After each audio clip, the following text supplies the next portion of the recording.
వందే మాత్రం. నేను మీ జర్నలిస్ట్ నవత. ఇస్తేమా నిర్వహణ ఏర్పాటుకు 1.25 కోట్లు కేటాయించింది ఆంధ్రప్రదేశ్ ప్రభుత్వం. కడపలో తబ్లిగీ జమాతే ఇస్తేమా నిర్వహణ ఏర్పాటు కోసం ఈ నిధులు విడుదల చేస్తున్నట్టు మైనారిటీ సంక్షేమ శాఖ మంత్రి ఎన్ఎండి ఫరూక్ తెలిపారు. కొప్పర్తి పారిశ్రామిక వాడ సమీపంలో ఈ నెల 23 నుంచి 25 మధ్య 3 రోజుల పాటు జాతీయ స్థాయి ఇస్తేమా నిర్వహించనున్నట్లు సోమవారం ఆయన ఒక ప్రకటనలో పేర్కొన్నారు. దేశంలోని వివిధ రాష్ట్రాల నుంచి పెద్ద సంఖ్యలో ముస్లింలు హాజరు కానున్న నేపథ్యంలో అందుకు తగ్గట్లు ఏర్పాట్లు కూడా చేస్తున్నామని వివరించారు. నిధులు విడుదల చేసిన చంద్రబాబు నాయుడుకి కృతజ్ఞతలు తెలిపారు.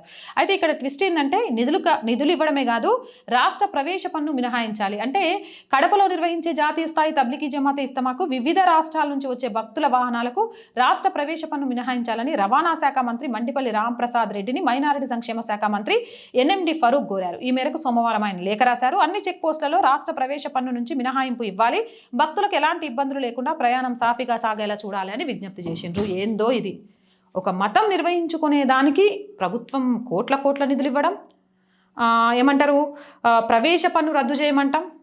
ఆంధ్రప్రదేశ్లో ఏం జరుగుతుందో నాకైతే అర్థం కావట్లేదు. మీకేమన్నా అర్థమైతే కామెంట్ చేయండి. జై హింద్, జై భారత్.